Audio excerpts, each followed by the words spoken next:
ស្វាគមន៍និងស្ដាប់តម្រុយឆ្នោតខ្មែរប្រចាំថ្ងៃដើម្បីជាកម្លាំងចិត្តសូមពុកម៉ែបងប្អូនចុច like និងសញ្ញាជាវម្នាក់មួយផងដើម្បីទទួលបានតម្រុយថ្មីប្រចាំថ្ងៃតម្រុយឆ្នោតខ្មែរនៅថ្ងៃនេះគឺថ្ងៃទី23ខែវិច្ឆិកាឆ្នាំ2025ដើម្បីកុំឲ្យខាតពេលយូរសូមស្ដាប់តម្រុយឆ្នោតពី admin មានលេខ6512949498សម្រាប់ប៉ុស្តិ៍ ABCD សម្រាប់លេខ OSAD មាន2គ្រាប់គឺ អូស្តុង80និង20សម្រាប់3លេខគឺ admin មាន2គ្រាប់ផងដែរគឺមានលេខ559គុណ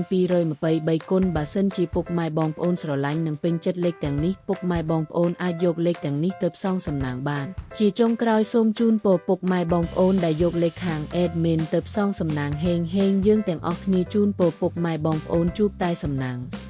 នឹងសុខភាពល្អសូមជម្រាបលាជួបគ្នានៅថ្ងៃស្អែកបន្តទៀត